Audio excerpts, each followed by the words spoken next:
নবনীরদনিন্দিত কান্তিধারম রসসাগর নাগর ভূপবরং वासुदेवाय।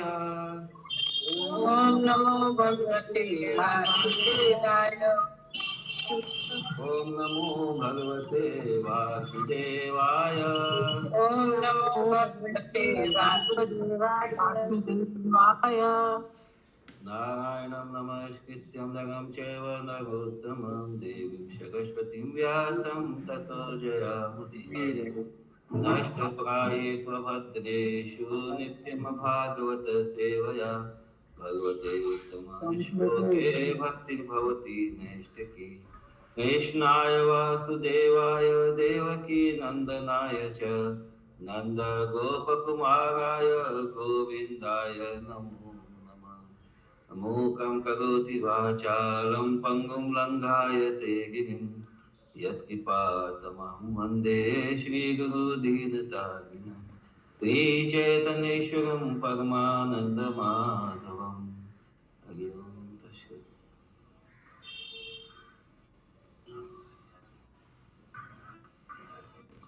हरे कृष्ण। श्रीमद् भागवतम स्कंद 6 अध्याय 1 श्लोक संख्या 7 से हम लोग श्रवण करेंगे। श्री शुक उवाच श्री शुक उवाच न चेत् अपि चितिं यथा अहंसकितस्य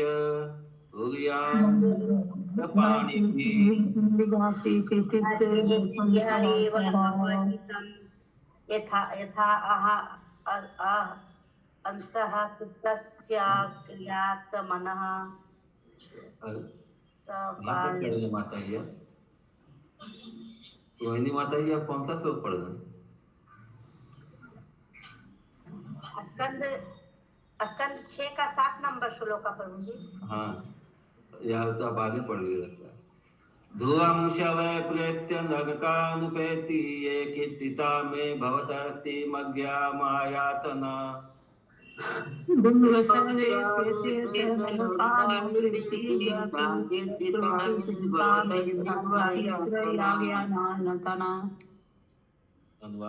अनुवाद। फिर सुखदेव गोस्वामी ने उत्तर दिया, हे राजन, यदि मनुष्य अपनी अगली मृत्यु के पूर्ण इस जन्म में अपने मन, वचन तथा शरीर से किए गए पाप कर्मों का मनुष्य संहिता तथा अन्य धर्म शास्त्रों के विवरण के अनुसार समुचित प्रायश्चित द्वारा निराकरण नहीं कर लेता, तो वह मृत्यु के बाद अवश्य ही नरक लोकों में प्रविष्ट होगा और भीषण कष्ट उठाएगा, जैसा कि मैं आपसे पहले ही कह चुका हूँ। तात्पर्य। श्री विश्वनाथ चक्रवर्ती ठाकुर लिखते हैं कि व्यक्ति महाराज परीक्षित शुद्ध भक्त थे, फिर भी श्री सुखदेव गोस्वामी ने तुरंत ही भक्ति की शक्ति के विषय में उन्हें नहीं बतलाया, जैसा कि श्रीमद् भगवद गीता 14.26 में कहा गया है, माम च यो अव्यभिचारेण भक्ति योगेन सेवते सगुणान सम्मत्युपेयतां ब्रह्मा भुआय कल्पते। भक्ति इतनी प्रबल होती है कि यदि कोई पूर्ण रूप से श्री कृष्ण की शरण ग्रहण कर ले और पूर्ण रूप से उनकी भक्ति करे, तो उसके पाप में जीवन के सारे फल तत्क्षण समाप्त हो जाते हैं। गीता में अन्यत्र 18.66 भगवान श्री कृष्ण मनुष्य को प्रेरित करते हैं कि वह अन्य सारे कर्तव्यों को त्याग कर उनकी शरण में आए, और वे वचन देते हैं कि अहम त्वाम सर्व पापेभ्यो मोक्षयिष्यामि, मैं तुम्हें समस्त पापों के फलों से मुक्त कर दूंगा और तुम्हें मोक्ष प्रदान करूंगा। इसीलिए परीक्षित महाराज के प्रश्नों के उत्तर में उनके गुरु श्री सुखदेव गोस्वामी उसी समय भक्ति योग की व्याख्या कर सकते थे, किंतु परीक्षित महाराज की बुद्धि की परीक्षा लेने हेतु उन्होंने सर्वप्रथम कर्म कांड अर्थात सकाम कर्मों के मार्ग के अनुसार प्रायश्चित की स्तुति की। कर्मकांड के लिए 80 प्रमाणिक शास्त्र है, यथा मनु संहिता, जो धर्म शास्त्र कहलाते हैं। इन शास्त्रों में मनुष्य को अन्य प्रकार के सकाम कर्म करके पाप कर्मों का निराकरण करने का परामर्श दिया गया है। श्री सुखदेव गोस्वामी ने महाराज परीक्षित तो सर्वप्रथम इसी मार्ग की स्तुति की है। और यह तथ्य है कि जो व्यक्ति भक्ति स्वीकार नहीं करता उसे अपने अपवित्र कर्मों के निराकरण के लिए इन शास्त्रों के निर्णय को मानकर कार्य करना होता है। यही प्रायश्चित कहलाता है। आगे देखना।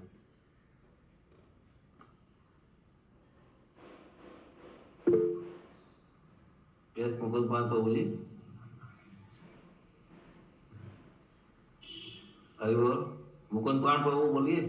हाँ बोले प्रभु जी, उनको कौन सा प्रायश्चित करने के लिए बताया गया था परीक्षित महाराज को? परीक्षित महाराज को प्रायश्चित करने तो नहीं बताया। परीक्षित महाराज को जब भागवत पाठ कर सुना गए थे तो वो पहले उनको प्रायश्चित वाला मार्ग बताए। वही तो वो ये बता रहे हैं कि सुखदेव गोस्वामी तो पहले उनको बता सकते थे कि भक्ति मार्ग में जो भक्ति मार्ग में आ जाता है उसका सब प्रायश्चित, और कुछ करने का जरूरत नहीं है उसको। हम लोग जानते हैं ना कि हम लोग जो कोई भक्ति में आ जाता है तो यहाँ जैसे अभी 2 श्लोक कोट किए प्रभुपाद जी ने भगवत गीता से, जिसमें बताते हैं कि जो लोग भगवान के सरेंडर हो जाते हैं उनका सब पाप वगैरह सब नष्ट हो जाता है। तो जब वो पूछ रहे हैं परीक्षित महाराज सुखदेव गोस्वामी से कि भाई जो लोग पाप करते हैं वो नरक के मतलब नरक के लिए जो ये बन जाते हैं, नरक में जाने के योग्य बन जाते हैं पाप करने के कारण, उन लोगों का भला कैसे होगा, वो कैसे बच सकते हैं इससे? तो इसका जवाब में तो सुखदेव जी बोल सकते थे ना कि भाई वो सीधा भक्ति में आ जाएंगे तो बच जाएंगे, सब कुछ हो जाएगा। लेकिन वो क्या बताते हैं पहले प्रायश्चित करने का, कि कैसे कर्म कांड के द्वारा जो है आप प्रायश्चित करके, जो कुछ आपने पाप किया तो जैसे क्या बोलते हैं, कुछ पाप किया तो उसको इस तरह से उसका खंडन किया जा सकता है, कोई यज्ञ तप या अनुष्ठान करके, व्रत आदि करके, तो वो सब दिया हुआ तो उसको फॉलो करके आप प्रायश्चित कर सकते हैं। तो ये उन्होंने बताया, डायरेक्ट भक्ति मार्ग नहीं बताया। आप बताइए आपका क्या प्रश्न है? वही लिखा अवसर पर कर्मकांड सकाम कर्मों के मार्ग के अनुसार प्रायश्चित की स्तुति की है। वही लगा कि कौन सा मार्ग का स्तुति की अच्छी, मतलब उन्होंने उनको बताया, संस्तुति की मतलब बताया, प्रायश्चित की करने का तरीका बताया उनको कि लोग ऐसे कर सकते हैं। सीधा ये नहीं बताया कि आप भगवान भक्ति कर सकते हैं। तो उसके आगे दिया कर्म कांड के लिए 80 प्रमाणिक शास्त्र है। हाँ 80 शास्त्र हैं जिसमें ये सब दिया गया डिटेल कि क्या पाप करने से उसका निवारण के लिए क्या क्या करना पड़ता है। गोपी माता जी बोलो। হরে কৃষ্ণ প্রভু। প্রভু পুণ্য পাপ কর্মের প্রতিকারের জন্য পুণ্য কর্ম অনুষ্ঠান করতে হয়। তা পুণ্য কর্ম বলতে কি শুধুমাত্র যজ্ঞই বোঝাচ্ছে? না না, সেটা নানা রকম শাস্ত্র আছে, ওখানে নানা রকম বিধান দেওয়া আছে। আচ্ছা তো ব্রত উপবাস হতে পারে, কোনো দান কর্ম হতে পারে, তপস্যা হতে পারে, নানা রকম মানে আছে। আচ্ছা কর্মকাণ্ড যাকে আমরা বলি কর্মকাণ্ড। আচ্ছা আচ্ছা আচ্ছা। যে আজকে এই বটবৃক্ষে গিয়ে জল দিন, কালকে ওখানে গিয়ে দুধ দিন, পরশু দিন এখানে এই বৃহস্পতিবার এই করুন, রবিবার এই করুন, এইসব আর কি। আচ্ছা আচ্ছা আচ্ছা। এই যে মানে এইটা কিছু পাওয়ার জন্য বা কিছু ইচ্ছার জন্য যেগুলো করা হয়। আচ্ছা, ওই যে আগেতে লেখা আছে মনুসংহিতা আদি 80টি প্রামাণিক শাস্ত্র রয়েছে, ওখান থেকে মনুসংহিতাতে এগুলো দেওয়া আছে ব্যাপারটা, এর সঙ্গে আরো 80 খানা মানে আছে, বই আছে। আচ্ছা আচ্ছা, ঠিক আছে প্রভু, ঠিক আছে। ঠিক আছে, নেক্সট লোক। হ্যাঁ, হরে কৃষ্ণ। श्लोक संख्या 8। तस्मात् पुरेवाश्विह पाप निष्कृतो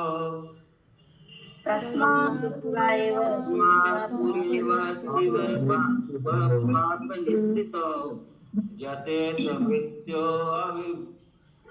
अविपद्यत आत्मना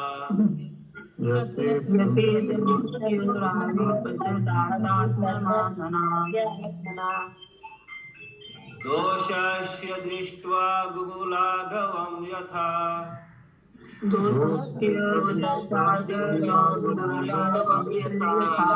विश्येत गुजां निदानवेत्।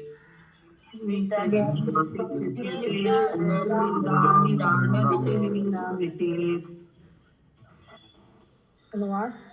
अतः अगली मृत्यु आने के पूर्व जब तक मनुष्य का शरीर पर्याप्त सशक्त है, उसे शास्त्रों के अनुसार प्रायश्चित की विधि अविलंब अपनानी चाहिए, अन्यथा समय की क्षति होगी और उसके पापों का फल बढ़ता जाएगा। जिस तरह एक कुशल वैद्य रोग का निदान और उपचार उसकी गंभीरता के अनुसार करता है, उसी प्रकार मनुष्य को अपने पापों की तीव्रता के अनुसार प्रायश्चित करना चाहिए। तात्पर्य। मनु संहिता जैसे धार्मिक शास्त्रों में स्तुति की गई है कि हत्या करने वाले व्यक्ति को फांसी देनी चाहिए और प्रायश्चित में उसके जीवन की बलि दी जानी चाहिए। पूर्व में समस्त विश्व में यह पद्धति अपनाई जाती थी, किंतु लोग नास्तिक बनते जाने के कारण इस प्राण दंड को बंद कर रहे हैं। यह बुद्धिमानी नहीं है। यहाँ पर यह कहा गया है कि जो वेद रोग का निदान करना जानता है, वह उसी के अनुसार दवा की स्तुति करता है। यदि रोग अति गंभीर हो तो दवा को भी तेज होना चाहिए। हत्यारे के पाप का भार बहुत बड़ा होता है।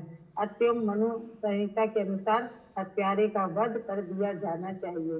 हत्यारे का वध करके सरकार उस पर कृपा करती है, क्योंकि यदि हत्यारे का इसी जीवन में वध नहीं कर दिया जाता तो अगले जन्मों में उसका अनेक बार वध किया जाएगा और उसे कष्ट भोगने के लिए बाध्य किया जाएगा, क्योंकि लोग अगले जीवन तथा प्रकृति की जटिल कार्यशैली के विषय में नहीं जानते। अत्यंत वे अपने स्वयं के कानून बनाते हैं, किंतु उन्हें चाहिए कि शास्त्रों द्वारा स्थापित आदेशों का उचित रीति से अवगाहन करें और उन्हीं के अनुसार कर्म करें। भारत में आज भी हिंदू समुदाय प्राय इस विषय में कुशल पंडितों से विचार विमर्श करता है कि पाप कर्मों का निराकरण कैसे किया जाए। ईसाई धर्म में भी पाप कर्म को स्वीकार करने तथा उसका पश्चाताप करने की प्रक्रिया होती है। अत्यंत प्रायश्चित की आवश्यकता होती है और मनुष्य के पाप कर्मों की गंभीरता के अनुसार ही प्रायश्चित करना चाहिए। हरे कृष्ण। हरे कृष्ण। श्लोक संख्या 9। श्रीराजोवाच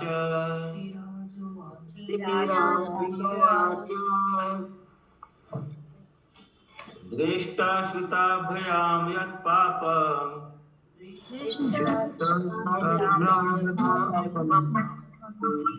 जानन्नपि आत्मनो अहिताम्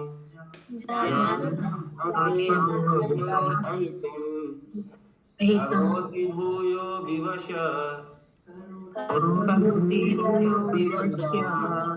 प्रायश्चितम् अथो कथम्।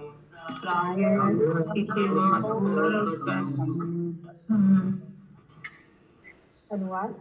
महाराज परीक्षित ने कहा, मनुष्य को जानना चाहिए कि पाप कर्म उसके लिए हानिकर है, क्योंकि वह वस्तुतः देखता है कि अपराधी को सरकार द्वारा दंडित किया जाता है और सामान्य लोगों के द्वारा दुष्कारा जाता है, और वह शास्त्रों तथा विद्वान पंडितों से सुनता भी रहता है कि पाप कर्म करने से मनुष्य अगले जीवन में नारकीय अवस्था में फेंक दिया जाता है। फिर भी ऐसा ज्ञान होते हुए मनुष्य को प्रायश्चित करने के बावजूद बारंबार पाप करने के लिए विवश होना पड़ता है। अतः ऐसे प्रायश्चित का क्या महत्व? तात्पर्य।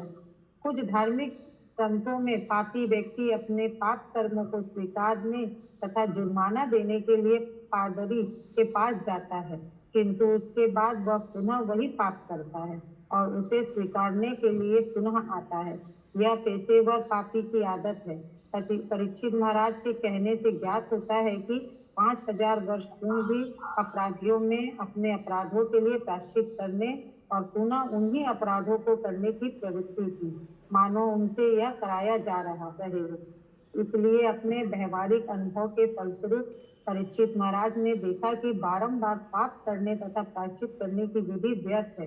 कोई कितनी ही बार दंडित क्यों न किया जाए, यदि वह इंद्र भोग के प्रति आसक्त है तो वह तब तक बारंबार पाप कर्म करता रहेगा जब तक उसे अपनी इंद्रियों का भोग करने से दूर रहने का प्रशिक्षण नहीं दिया जाता। यहाँ पर विवश शब्द प्रयुक्त हुआ है, जो यह सूचित करता है कि जो पाप कर्म नहीं करना चाहता उसे भी आदत वश पाप कर्म करने के लिए बाध्य होना पड़ेगा। इसीलिए महाराज परीक्षित ने मनुष्य को उसके पाप कर्मों से बचाने के लिए प्रायश्चित विधि को बहुत ही अल्प महत्व का माना। अगले श्लोक में उनके द्वारा इस विधि की उपेक्षा किए जाने की व्याख्या की गई है। हरे कृष्ण। हरे कृष्ण। तो जब सुखदेव जी गोस्वामी ने बताया कि कैसे उसमें दिया हुआ शास्त्रों में पाप कर्म को ये के लिए प्रायश्चित करना चाहिए, तो फिर परीक्षित महाराज ने बताया कि हम तो देखते हैं कि पहले प्रायश्चित करता है लेकिन फिर वही पाप फिर से करने लग जाता है, क्योंकि पाप का जो जड़ है, जो प्रवृत्ति है पाप करने का, वो समाप्त नहीं हुआ है। जो भोग वांछा लालसा जो है भोग करने का, जिसके कारण पाप होता है, तो वो सब समाप्त नहीं हुआ। इसीलिए जीव वापस से वही पाप कर्मों में फिर से जुड़ जाता है।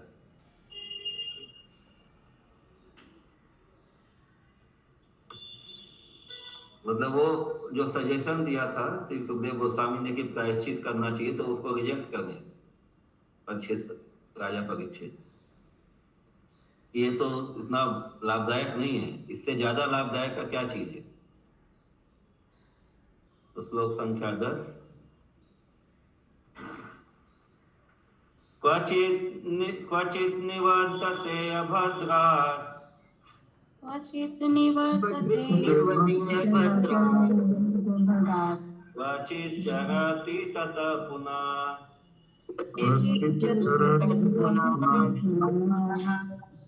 प्रायश्चितम् अथो अपार्थम्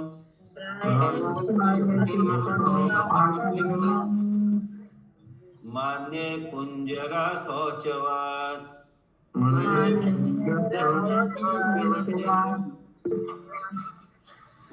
माता जी। प्रभु जी यहाँ पे वो मुनि ने क्या बोला था परीक्षित महाराज को, क्या संतुति दी थी? पहले मुनि ने स्टार्टिंग में बताया, जब उन्होंने पूछा कि क्या उपाय है कि जीव जो है नरक से बच जाए, नरक का यातना से बचे, तो उन्होंने बोला कि वो उसी जीवन में यदि अपने पापों का प्रायश्चित कर ले तो नरक में जाने से बच जाएगा। प्रायश्चित करने का तरीका क्या है, वो बोले कि इस तरह से शास्त्रों में पुराणों में दिया हुआ है कि किस पाप के लिए क्या प्रायश्चित करना चाहिए। सुखदेव गोस्वामी ये बताया। तब परीक्षित महाराज ने वापस प्रश्न किया कि हम तो देखते हैं कि लोग प्रायश्चित करता है लेकिन फिर वही पाप वापस करता है, तो फिर ऐसा प्रायश्चित का तो फायदा नहीं। उसी को पॉइंट को आप बढ़ाने के लिए भी राजा फिर आगे श्लोक बोल रहे। ठीक है, ऐसा अनुवाद माता जी। कभी कभी ऐसा व्यक्ति जो पाप कर्म न करने के प्रति अत्यधिक सतर्क रहता है, पुनः पाप में जीवन के तेर में आ जाता है। इसलिए मैं बारंबार पाप करने तथा प्रायश्चित करने की विधि को निरर्थक मानता हूँ। यह तो हाथी के स्नान के समान है, क्योंकि हाथी पूर्ण स्नान करके अपने आप को स्वच्छ बनाता है, किंतु स्थल पर वापस आते ही अपने सिर तथा शरीर पर धूल डाल लेता है। तात्पर्य, जब परीक्षित महाराज ने पूछा कि मनुष्य किस प्रकार पाप कर्मों से अपने आप को मुक्त कर सकता है जिससे उसे मृत्यु के बाद नरक लोक में जाने के लिए बाध्य न होना पड़े, तो श्री सुखदेव गोस्वामी ने उत्तर दिया कि पाप में जीवन के निराकरण की विधि तो प्रायश्चित है।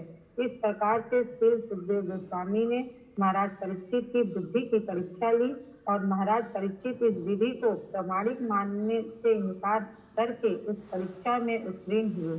अब परीक्षित महाराज अपने गुरु श्री सुखदेव गोस्वामी से दूसरे उत्तर की अपेक्षा कर रहे हैं।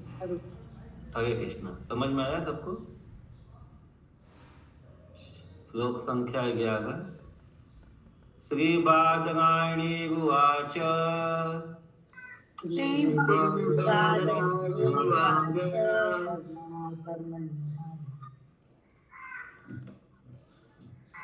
कर्मणा कर्म निघारो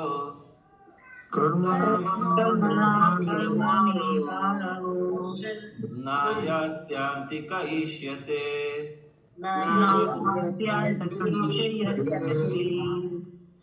अविद्वत् अधिकारितवत्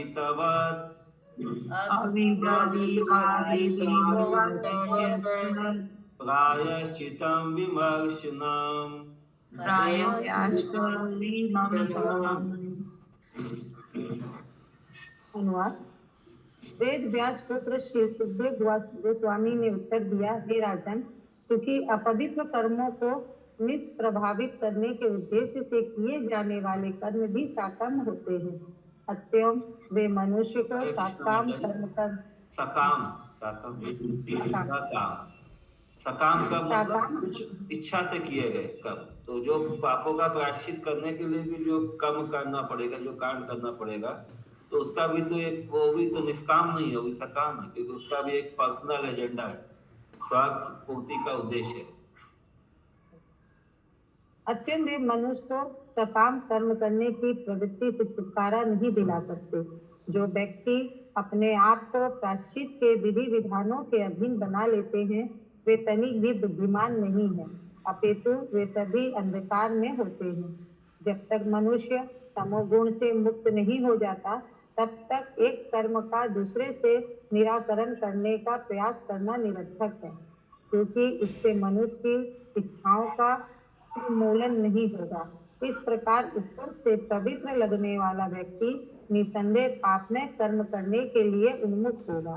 अत्यंत वास्तविक प्रायश्चित तो पूर्ण ज्ञान अर्थात वेदांत में प्रबुद्ध होना है, जिससे मनुष्य परम सत्य श्री भगवान को समझता है।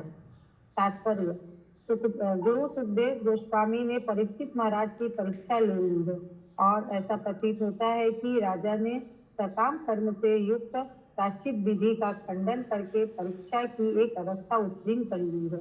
अब श्री सुखदेव गोस्वामी चिंतन परक ज्ञान के पद का सुझाव रख रहे हैं। कर्म कांड से ज्ञान कांड की ओर अग्रसर होते हुए वे सुझाव रखते हैं, प्रायश्चितम विमर्शनम, वास्तविक प्रायश्चित तो पूर्ण ज्ञान है। विमर्शन चिंतन परक ज्ञान के अनुशीलन का द्योतक है। श्रीमद् भगवद गीता में ज्ञान से विहीन कर्मियों की तुलना ग्रंथों से की गई है। श्रीमद् भगवद गीता 7.15 में श्री कृष्ण कहते हैं, नामम दृष्टि कृत्व मुभा तपद्धन्ते नराधरम धमा माया प्रज्ञाना आसुरम भावमाश्रिता। वे दुष्ट जो नितांत मूर्ख हैं, मनुष्यों में अधम है, जिनका ज्ञान माया ने हर लिया है, और जो असुरों के नास्तिकतावादी स्वभाव में भागीदार बनते हैं, वे मेरी शरण में नहीं आते। इस प्रकार वे कर्मी जो पाप कर्म में लिप्त रहते हैं और जो जीवन के असली लक्ष्य को नहीं जानते, वे मूढ़ या गधे कहलाते हैं। किंतु विष्णुसन की व्याख्या श्रीमद् भगवद गीता 15.15 में हुई है, जहाँ पर भगवान श्री कृष्ण कहते हैं, वेदस्य सर्वरहमेव मेध। वैदिक अध्ययन का उद्देश्य पुरुषोत्तम भगवान को समझना है। यदि कोई वेदांत का अध्ययन करता है किंतु केवल चिंतन परक ज्ञान में ही प्रगति करता है और परमेश्वर को नहीं समझता, तो वह मूढ़ का मूढ़ बना रहता है। जैसा कि श्रीमद् भगवद गीता में 7.19 में कहा गया है, जब मनुष्य श्री कृष्ण को समझता है और उनकी शरण में आ जाता है, तभी उसे वास्तविक ज्ञान प्राप्त होता है। बहुनाम जन्मानामन्ते ज्ञानवान माम प्रबद्धते। इसीलिए विद्वान तथा भौतिक कलमश से मुक्त बनने के लिए मनुष्य को चाहिए कि श्री कृष्ण को समझने का प्रयास करे, क्योंकि ऐसा करने से वह समस्त पवित्र तथा अपवित्र कर्मों, पाप पुण्य तथा उनके फलों से तुरंत छूट जाएगा। हरे कृष्ण। तो श्री सुखदेव गोस्वामी ने फिर दूसरा, जब राजा ने प्रश्न किया तो दूसरा तरीका बताया, क्या? ज्ञान मार्ग का। पहले बताया था कर्म का, सकाम, वो जो है प्रायश्चित वाले कर्म करके पाप से मुक्त होने का। अभी बताया क्या? ज्ञान से, वेदों का अध्ययन करके, ज्ञान प्राप्त करके, ज्ञान में रह करके मनुष्य जीव जो है पाप से मुक्त हो सकता है। लेकिन प्रभुपाद जी ने बताया कि कैसे ज्ञान मार्ग भी जो है फिर वो उसमें भी कुछ ये हो जाता है, कंटेमिनेशन हो जाता है, इसलिए फिर भक्ति मार्ग में जाना पड़ता है। श्लोक संख्या 12।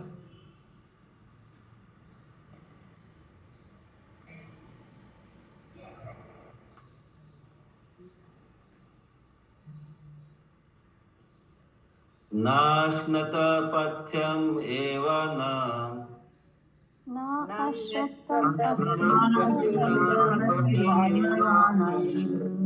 अधयो अभिभवन्ति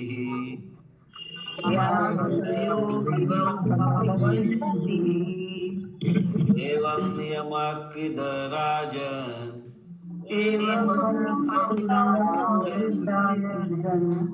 गणे क्षेमाय कल्पते।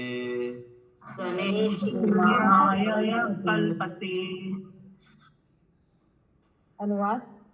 हे राजन, यदि रुग्ण व्यक्ति वेद द्वारा बताया गया शुद्ध अदूषित अन्न खाता है तो वह धीरे धीरे स्वस्थ हो जाता है और तब रोग का संक्रमण उसे छू तक नहीं पाता। इसी प्रकार यदि कोई ज्ञान के विविध विधानों का पालन करता है तो वह धीरे धीरे भौतिक कलमश से मोक्ष की ओर प्रगति करता है। तात्पर्य, यदि मनुष्य शास्त्रों में बताए गए विधि विधानों का पालन करता है तो अगले श्लोक में बताए गए हैं और ज्ञान का अनुशीलन करता है, भले ही वह मानसिक चिंतन द्वारा करे तो वह धीरे धीरे शुद्ध हो जाता है। इसीलिए ज्ञान का पद सकाम कर्म के पद से श्रेष्ठतर है। कर्म के पद से नारकीय अवस्थाओं में गिरने की संभावना सदा रहती है, किंतु ज्ञान के पद पर वह नारकीय जीवन से बच जाता है। व्यक्ति वह छूत से पूरी तरह मुक्त नहीं हुआ होता। कठिनाई यह है कि ज्ञान के पद पर मनुष्य यह सोचता है कि वह मुक्त हो चुका है और नारायण या भगवान बन चुका है। अज्ञान का यह दूसरा चरण है। प्रभु जी श्लोक आप पढ़ दीजिए। प्रभु जी श्लोक आप ये अन्ये अरविंदाक्षं मुक्तमानिन सत्त्वयस्तभावाद विशुद्ध बुद्धय आरूयं कृच्छेण परं पदं ततः पतन्ति अधो अनादृतयुष्मात् अंग्रहाय।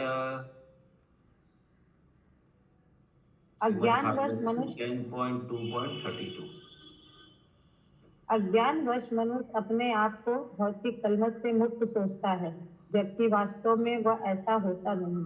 इसलिए ब्रह्म ज्ञान तक ऊपर उठ जाने पर भी मनुष्य नीचे गिर जाता है, क्योंकि उसने भगवान श्री कृष्ण के चरण कमलों की शरण ग्रहण नहीं की होती।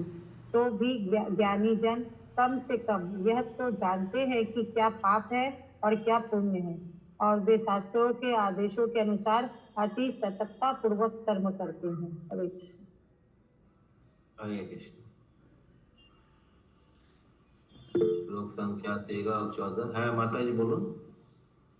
প্রভু এখানে তাৎপর্যে তিনটে লাইন পরে লেখা আছে যে কর্মের স্তর থেকে নরকে অধঃপতিত হওয়ার সম্ভাবনা থাকে।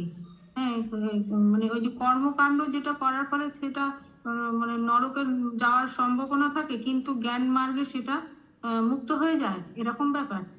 জ্ঞান মার্গে মুক্তির সম্ভাবনাটা থাকে, মোক্ষের সম্ভাবনা। আচ্ছা আচ্ছা, লিবারেশন মানে ওই যে মোক্ষ মানে এখানে এই মোক্ষটা না, মানে কি ওই ব্রহ্মে বিলীন হয়ে যাবে। হ্যাঁ হ্যাঁ হ্যাঁ, ব্রহ্মজ্যোতিতে ওই মোক্ষ। আচ্ছা জ্ঞানীরা তো ওইটাই করে না, মেডিটেশন করে। হ্যাঁ হ্যাঁ হ্যাঁ, ঠিক আছে ঠিক আছে।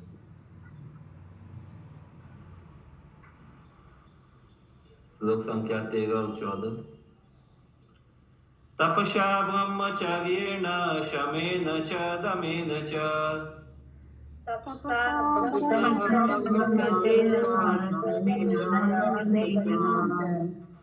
त्यागेन सत्यशौचाभ्यां यमेन नियमेन वा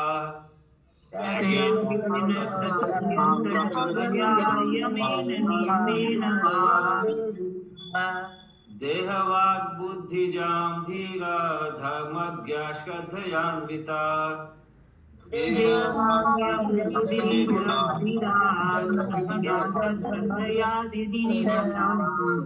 कान्ति अघं महदपि वेणुगुल्मम् अविना इवानल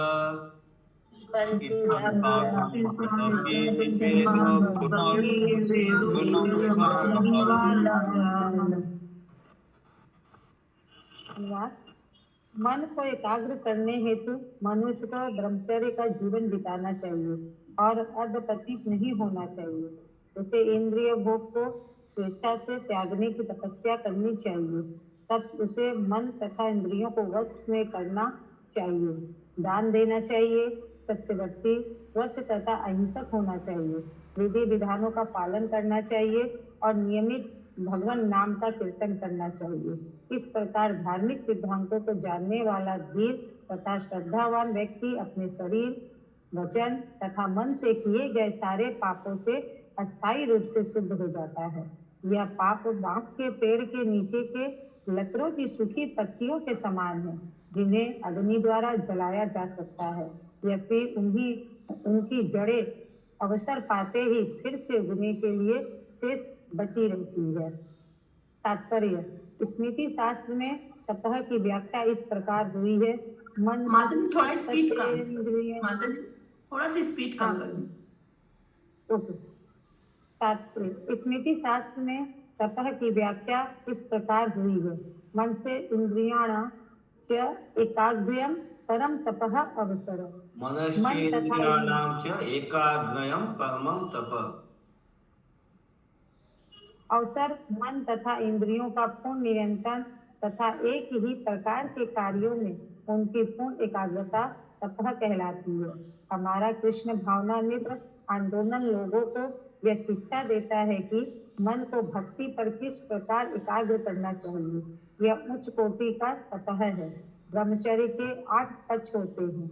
मनुष्य को न तो स्त्रियों के बारे में सोचना चाहिए, न यौन जीवन की चर्चा करनी चाहिए, न स्त्रियों के साथ क्रीड़ा करनी चाहिए, न स्त्रियों की ओर कामुक होकर देखना चाहिए, न उनसे घनिष्ठता पूर्वक बातें करनी चाहिए, न संभोग में रत होने का निर्णय लेना चाहिए, न ही यौन जीवन के लिए कभी प्रयास करना चाहिए और न यौन जीवन में रत होना चाहिए।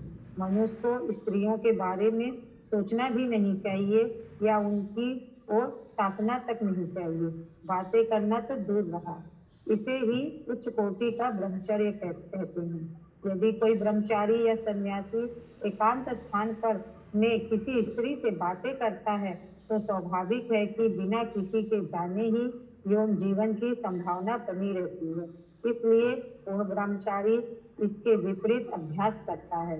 यदि कोई पूर्ण ब्रह्मचारी है तो वह बहुत सरलता से मन तथा इंद्रियों को वश में कर सकता है, दान दे सकता है, सत्य बोल सकता है आदि, किंतु प्रारंभ में उसे जीभ तक खाने की क्रिया पर नियंत्रण करना होगा। भक्ति मार्ग में मनुष्य को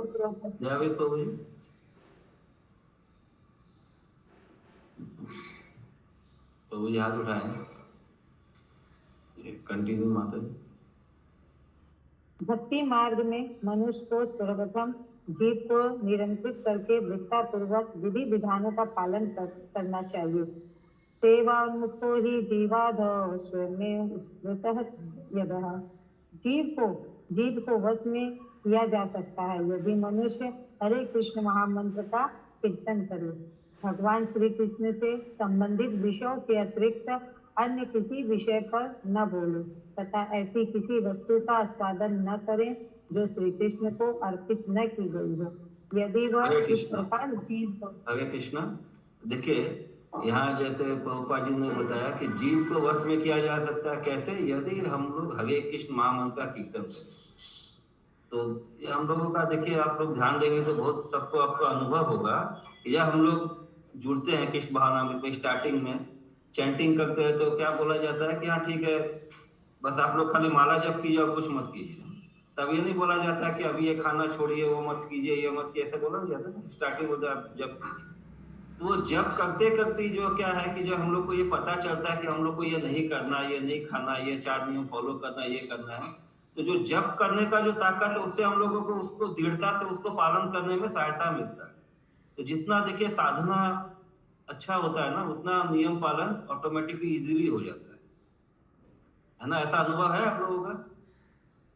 हरी बोल प्रभु जी। मुझे तो लगा कि हमको ऐसा अनुभव हुआ था कि बहुत मेरे को ये क्या बोलते ये सब वो क्या मसाला जर्दा ये सब खाने का बहुत शौक था, पान वगैरह, लेकिन भगवान का कृपा से चाय कॉफी पान तो मसाला वगैरह एक ही दिन में जो बंद हुआ तो उसके एक ही दिन में बंद हो गया दोबारा, मतलब उसके लिए एक्स्ट्रा प्रयास नहीं करना पड़ा।